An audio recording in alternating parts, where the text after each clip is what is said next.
محمد ابن ابی بکر کے نام جبکہ انہیں مصر کی حکومت سپرد کی۔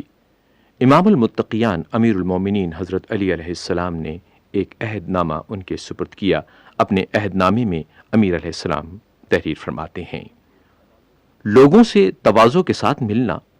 ان سے نرمی کا برتاؤ کرنا،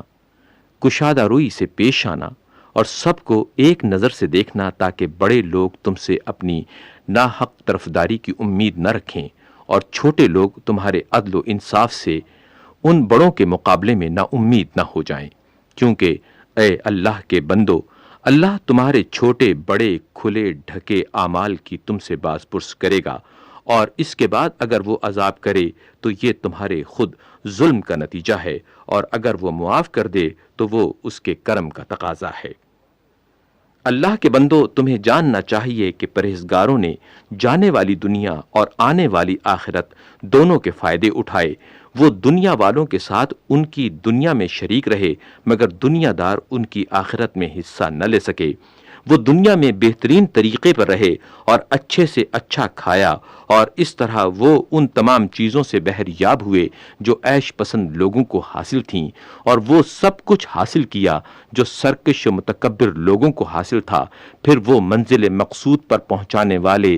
ذات کا سر و سامان اور نفع کا سودا کر کے دنیا سے روانہ ہوئے۔ انہوں نے دنیا میں رہتے ہوئے ترک دنیا کی لذت چکھی اور یہ یقین رکھا کہ وہ کل اللہ کے پڑوس میں ہوں گے، جہاں نہ ان کی کوئی آواز ٹھکرائی جائے گی، نہ ان کے حظ و نصیب میں کمی ہوگی۔ تو اللہ کے بندو، موت اور اس کی آمد سے ڈرو اور اس کے لیے سر و سامان فراہم کرو۔ وہ آئے گی اور ایک بڑے حادثے اور عظیم سانحے کے ساتھ آئے گی، جس میں یا تو بھلائی ہی بھلائی ہوگی کہ برائی کا اس میں کبھی گزر نہ ہوگا، یا ایسی برائی ہوگی کہ جس میں کبھی بھلائی کا شائبہ بھی نہ آئے گا۔ کون ہے جو جنت کے کام کرنے والے سے زیادہ جنت کے قریب ہو، اور کون ہے جو دوزخ کے کام کرنے والے سے زیادہ دوزخ کے نزدیک ہو؟ تم وہ شکار ہو جس کا موت پیچھا کیے ہوئے ہے۔ اگر تم ٹھہرائے رہو گے جب بھی تمہیں گرفت میں لے لے گی، اور اگر اس سے بھاگو گے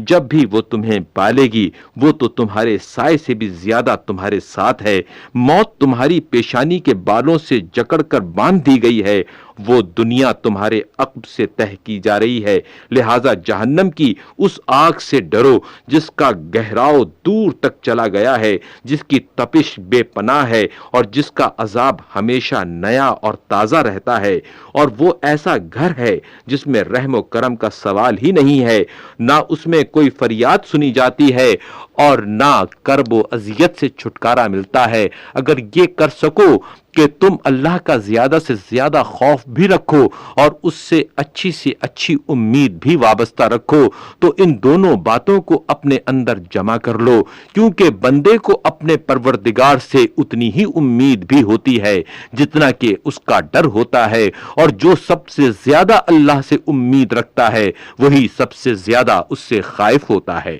اے محمد ابن ابی بکر، اس بات کو جان لو کہ میں نے تمہیں مصر والوں پر کہ جو میری سب سے بڑی سپاہ ہے حکمران بنایا ہے۔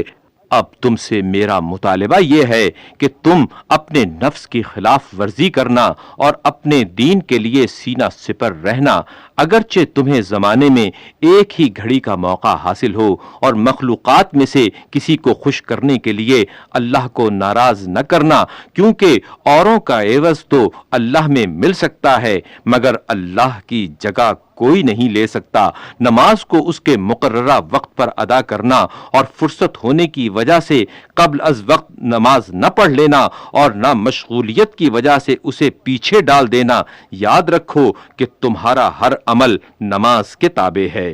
اسی عہد نامے کا ایک حصہ یہ بھی ہے جس میں امام المتقیان امیر المومنین حضرت علی علیہ السلام تحریر فرماتے ہیں: ہدایت کا امام اور ہلاکت کا پیشوا، پیغمبر کا دوست اور پیغمبر کا دشمن برابر نہیں ہو سکتے۔ مجھ سے رسول اکرم صلی اللہ علیہ وآلہ وسلم نے ارشاد فرمایا تھا کہ مجھے اپنی امت کے بارے میں نہ مومن سے کھٹکا ہے اور نہ مشرک سے،